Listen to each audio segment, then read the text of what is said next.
Ito naman mga kababayan, ang pag-usapan natin. Kamustahin lang natin ngayon etong si si Mr. Lighter, mga kababayan.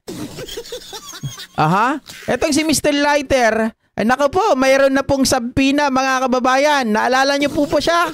Noong September 21 na nagyayaya po mga kababayan na sindihan na daw. Handa na ba ang inyong mga lighter?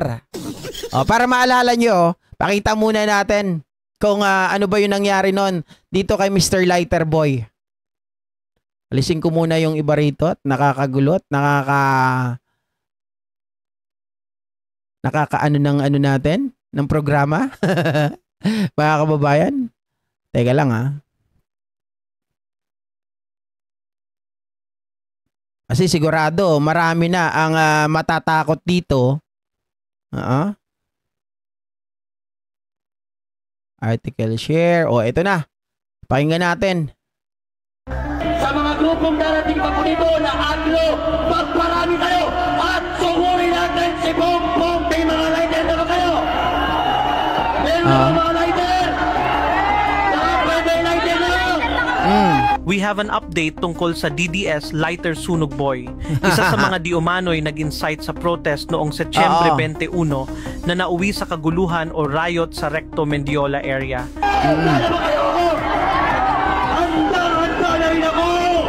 Isang subpina. Okay. Di ba yan yung nagwawala na sabi niya, handa na rin ako. Handa na ba yung mga lighter ninyo? Mga kababayan, tapos ngayon, sumagot din dito itong si Topacio. Alam natin si Topacio mga kababayan. Sino ba nakakaalam na si Topacio ay isa pong INC, mga ka-GPnatics. Wait. Nawawala yung aking ano dito. Teka lang Topacio Mendiola. Ayun mga kababayan. Papakita ko lang muna at putulin ko yung video na yan. Para kumpleto yung konteksto natin. Ito kasi si Topacio. Sabi niya, mga kababayan, yan daw ay vigil. Sa mic sinabi na candle vigil. Ihanda na mga Di pala nakikita, anak ng tinapa.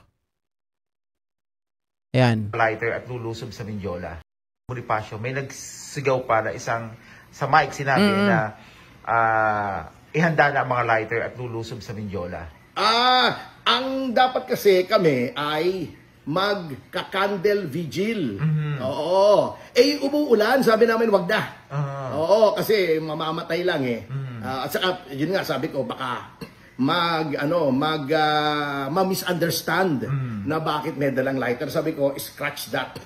At ang nangyari nga roon, Okay, mga kababayan, di ba? Sabi po ng ilan, naghatid sa akin ng balita, si Topacio ay isang iglesia ni Cristo daw. Ang iglesia ni Cristo, hindi ko naman nakikita na laging nagka-candle vigil itong mga to. Di ba? At sa pagka-candle vigil, mga ka-GPnatics, hindi po kailangan lahat may hawak ng lighter. Kasi ang sabi ng speaker, di ba? Sabi ng speaker yung lalaki kanina, handa na ba kayo? Handa na ba lahat ng lighter ninyo? Sabi niya ganon. Pag sinabi mong handa na ang lahat ng lighter ninyo, lahat sila may lighter. Or sabihin natin, makaramihan sa kanila ay may lighter. Sa candle vigil, hindi kailangan ng napakaraming lighter. Diba? Sabi ni Topacio, yun ang plano nila. Pero sinabi daw niya, scratch that. Mga kababayan, dahil umuulan. Kung scratch that, bakit yung inyong speaker, ganun pa rin ang sinasabi? Diba? Bakit hinahanap pa rin yung mga lighter? Kung sinabi mo na, scratch that idea. Diba? At isa pa, nasaan yung mga candle nyo? Nakita natin si Topacio, mga kababayan, nauna pa to, doon sa loob ng Malacanang. I mean, doon sa malapit, sa Malacanang, yung ginagawa doon. Kasi kung iisipin ninyo, itong si Topacio,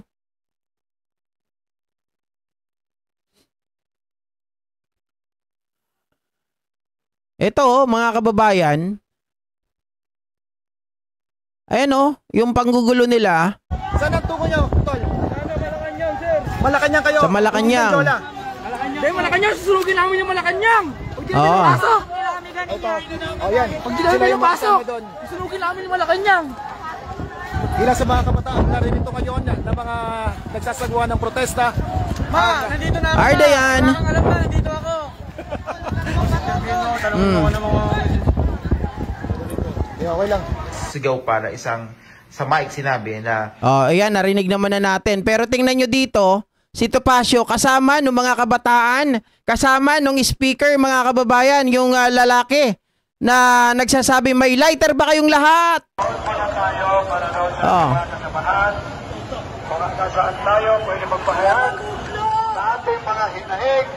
Oh.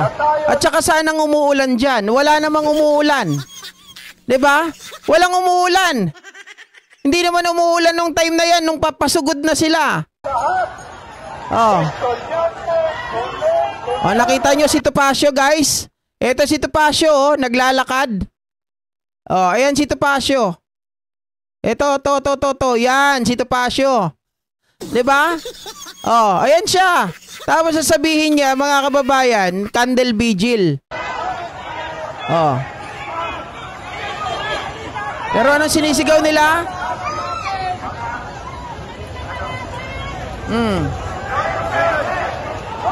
Oh.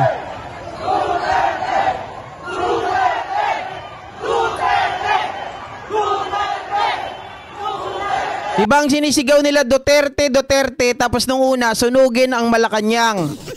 Mga kababayan. At kasama nila yung mga nakatakip ang muka. Diba? Kasama mismo ni Topacio, yung mga nakatakip ang muka.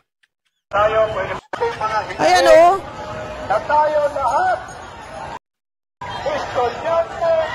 Oh, nasa likod nila yung mga nakatakip ang muka. Oh. Puro nakatakip, konti lang yung hindi. Ayan oh, nandun oh. Oh, tapos ito pa. Oy, nawala. Oh, tingnan ninyo, mga kababayan. Alam nyo kung saan lugar ito? Ito yung lugar na laging pinupuntahan nitong si ano ata? Si Daddy D. Si Papa D. 'Di ba? Ayan oh, si Topacio. Kasama niya pa, mga kababayan, yung lalaki na nagsisisigaw. Oh. PNP finding si Topacio ang isang nagplano sa kaguluhan sa Mindiola, pero hinahanap daw yung lalaki. Oh. Ayan, kasama ni Topacio, 'di ba? Pero ngayon, mga kababayan, mga ka-GP Natics, ayan na, naglabas na ng sabpina para dito kay Pogi. Ayan na, Pogi. Ang inisyu laban sa kanya ng PNP Criminal Investigation and Detection Group o CIDG. Wonder Woman. Dito rin natin nalaman ang buong pangalan ng nasabing DDS provocateur na si Park Alamada Pangaliwan. Park Sa isang Amalada. viral video, makikitang nagtatanong si Pangaliwan kung may lighter na ba ang mga kasama niyang DDS sa protest sa Liwasang Bonifacio. Sabay sigaw Thank you, ng Mama Eba. panawagang lulusubin Santos. daw nila si PBBM. Sugurin natin si Bongbong. May mga lighter na ba kayo? Meron na ba mga lighter? Oh. Dapat may lighter na. Batay 'Di ba? Sugurin na natin si Bongbong. May mga lighter na ba kayo? Kasi kung ito ay candle vigil lang, mga kababayan, tahimik lang dapat sila. Magdadasal sila na ganito ganyan, na sana ganito ganon. 'Di ba?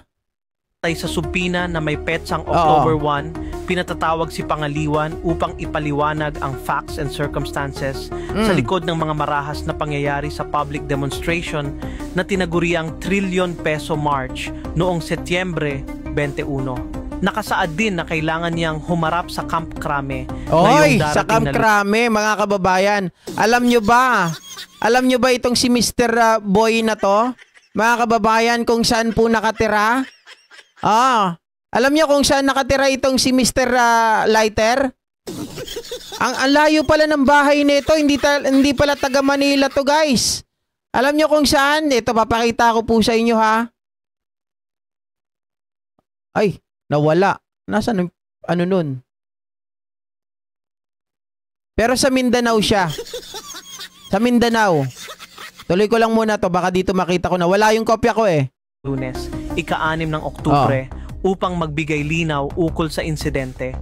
Ang hindi pagsunod ng walang sapat na dahilan o justification ay maaaring magresulta sa kasong indirect contempt of court laban sa kanya.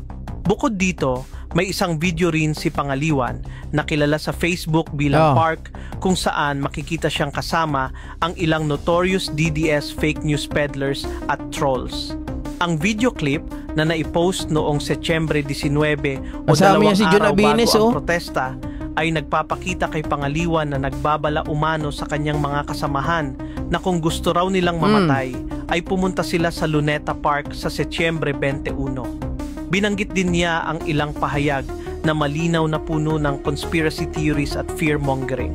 Una-una sa lahat, yung mga kapatid kong nagtatanong kung saan ba daw yung rally natin, huwag kayong pumunta sa Luneta Park kung gusto nyong mabuhay.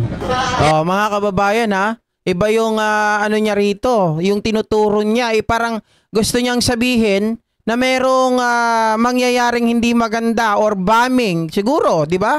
Bombing siguro. Lagyan ko lang ng tawa ha, wag niyo ma-misinterpret kasi baka marinig ni YouTube, iban tayo, 'di ba? Baka 'yun ang iniisip nila, katulad po nung ginawa doon sa, 'di ba, mga kababayan, sa Miranda bombing dati. Pero kung gusto nyong mamatay, pumunta kayo doon sa Luneta Park sa September 21. Kasi merong announcement na doon daw ay merong kinuha, pero hindi ko i-mention kung saan lugar yung kinuha. Na merong... Tapos, meron silang inasign doon na binayaran. 500 per person. Nakita ko lang sa GC kasi nakasali ako sa mga ibang GC ng ano eh.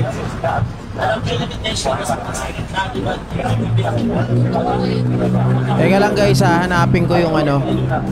So yun na, kung gusto nyo lang mas safe, dito tayo magtipon-tipon sa monumento dito sa Camp Aguinaldo, Gate 4. Dito tayo magpunta-punta dahil dito po ay safe po ang bawat mamamayang Pilipino. Okay? So dito po ang pinaka-safe na place na tayong mga Pilipino ay magtipon-tipon. Dito. Okay? Sa mga nagtatanong lang po, kasi marami, yung dalawa kayo dito dumating, nagtanong din sila kung saan ba doon yung venue talaga. Kasi nalilito sila sa mga nag-post.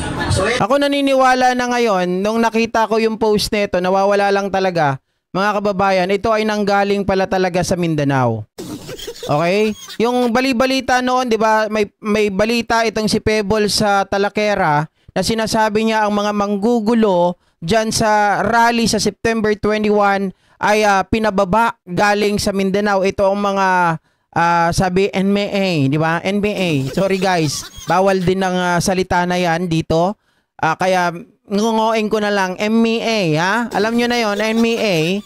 Ay nanggaling daw po doon sa Davao, sa Mindanao, mga kababayan, sa lugar ng mga Duterte dahil sabi ni Pebbles Talaquera, hindi naman nila kaaway yan eh. Actually, kakampi nila yan. Yan nga yung mga pinabababa kapag kailangan. Sorry at medyo nawala dito yung ano. Baka dito ko nakita yun eh. May nakalagay dito Mindanao. Ano yung pangalan niya? Amron Saidamin. Nawawala yung ano, yung lugar dito, nakalagay kasi kanina. Ayun, mga kababayan. Yung kanyang lugar ay Maguindanao. Ito, Maguindanao nga, tama nga ako. Ayan Kaya lang maliit ata sa part nyo. Dito sa banda dito. Makita nyo, ayan, dito. Ayan, taga Maguindanao, mga kababayan. Itong lalaki na to. Diyan po nila nahanap. Ayan barangay ano ba to? Medyo malaki. Palalaking ko lang Ayan, barangay Tucano Lokong. Tucano Lokong, Datu Abdullah, Sangki, Maguindanao. Yan yung lugar niya. Mga kababayan, sorry naman. Masyadong maliit, di ko kasi nahanap yung screenshot ko eh. Yan po ang lugar niya. Taga Maguindanao pala ito. Tapos napunta dito sa Maynila para pangunahan yung si Mr. Lighter Boy, 'di ba, na sabi ni Topacio ay magka-candle vigil. Pero walang lighter. Walang candle, rather. 'Di ba? Lourdes Rome, Mr. GP, kung di ako nagkakamali, ang sabi ni Ping some days ago na ititigil na nila patungkol sa mga diskaya at sa iba pa dahil nasa ICI na ang mga dokumento at mga ebidensya. Hindi po, sinabi ititigil lang pansamantala pero dahil may supplemental affidavit, yun ay kanila pong hihingiin sa DOJ. Okay? Sabi ni Pasaway Channel 02, nadampot na ba yan GP? Binigyan na po ng sabpina mga kababayan noong October 1. At kapag ito po ay mag-fail po siya na i-comply na pumunta dito po sa Camp Crame, siya po ay dadamputin mga ka-GP.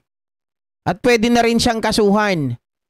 Kasi nakalagay dito, failure to comply without adequate cause or valid justification shall authorize the filing of a case for indirect contempt of court against you under Rule 71 or Revised Rules of Court in relation to Section 1 RA number 10973. Mga kababayan, so maliwanag dito, fail not under the penalty of law. Brigadier General Rafael T. Crame, Quezon City, October 1, 2025. Okay? So ngayon, October 5 na ngayon, wala pa tayong update talaga mga kababayan sa nangyari dito. Kung ito ba ay dinampot na ng tuluyan, etong tao na ito, dahil talagang hindi maganda ang kanyang mga pinagsasabi. Pinaglalaban namin ay korupsyon. Bakit kailangan pa natin mag-separate ng lugar at venue at oras at date kung pare-pares naman ang pinaglalaban natin? Ikaw ay Pilipino, ako ay Pilipino, tayo ay Pilipino, tayo ay isa. Labanan natin ang korupsyon ng sama-sama. Parang adik, no? Para tayo ay magtagumpay. Parang adik. Ilang rally na ang iginawa Hoy. natin. Wala nung pumutok. Ito ang korupsyon na ito. Ilang grupo na ang nagrally. Pero meron ba sa kanila ang nanalo? Wala. Dahil watak-watak ang sambayan ng Pilipino. Pero pag tayo... Mali. Dahil ko konti lang kayo. Diba?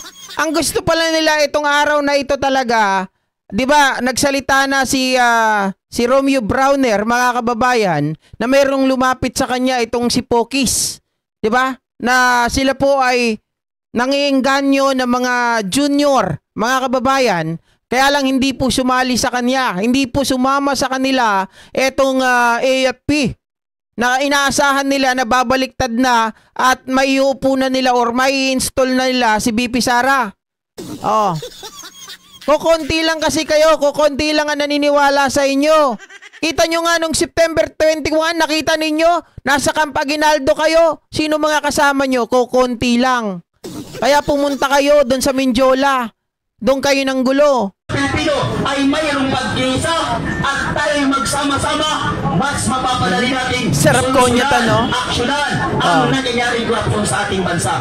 Yun lamang po mga kaibigan, sa mga kapwa ng kabataan, estudyante na nagnanais makisama at maglaro sa raling ito sa Ay, napuputol. 2021, paniguraduhin po natin na ang masasamahan nating grupo ay yung may disiplina, hindi yung nag-aasik ng lagim upang labanan ang pulisan. Tayo... Anak ng putik. Mga kababayan, ang samahan daw may disiplina, kayo nga nang gugulo. Sabi ni Girly Barquez, ibig sabihin GP, kapag nagpunta siya dyan at nagpaliwanat at nagsinungaling, i-absuelto na siya at maaresto lang siya kung hindi pumunta. Ganun ba yun? Palagay ko mga kababayan, kailangan yung kanyang paliwanag ay syempre dapat tama ang tono. 'Di ba?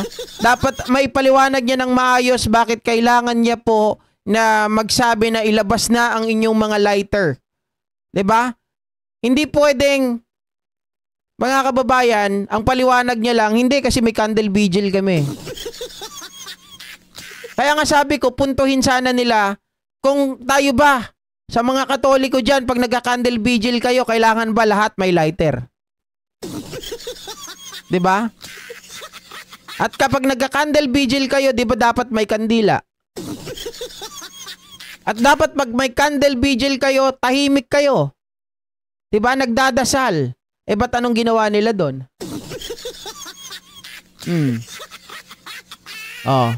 Kaya kailangan makapagpaliwanag siya ng maayos. Otherwise, mga kababayan, tingin ko makakasuhan ito. Okay, lalo na kung hindi siya pa magpapakita, mas bibigat po ang kanyang kasalanan. Okay? So hanggang dito na lamang mga kababayan. Magandang gabi ulit sa inyong lahat. Ito po ang inyong abang lingkod, JNK. Magkita-kita tayo sa mga susunod na live streaming natin at mga uploads mga ka-GP natin. So good pa more. Diba? Hindi sila tunay na 32 million. Tayo ang 32 million mga kababayan. Yung sabihin natin tayo ang totoong 31 million. Yung sobra, kaya naging 32 million. Yun yung mga ayaw kay PBBM. Bye guys. See ya. Thank you so much. Oy, batiin ko daw lahat ng mga naririto. Okay. Shoutout po kay Light Prism, Uweni Halos, Mary Jane De Vera, Randy Gorospe, Aurelio Almazan, Lady Dior, Eva Hernandez, Antonio Magalona, Rayan, Michael Pangan, Rose Biff, Motion Science, Channel Paris, Eduardo Liquido, okay, Gloria Pal, Hasmin Vasquez, shoutout din kay Rexy Pagiwan, Alexander the Great, kay Nel Bechaida, Irene Santiago ng Japan. Thank you so much sa panunood. Madeline Fernandez, taga saan po kayo? Okay? Sa mga hindi na babati dyan, pwede kayo mag-comment para mabati ko po kayo mga kababayan. Kapag nahuli kayo at nanggugulo, di na kayo patatawarin. Nabigyan na kayo ng warning before. Ma'am Teresita Pablo Condo, Manuel De Leon, Lourdes Rome at kay Nathan. Ayun, hanggang dito na lamang muli mga kababayan. Magandang gabi sa inyong lahat at maraming salamat. Lea Lopez, Steam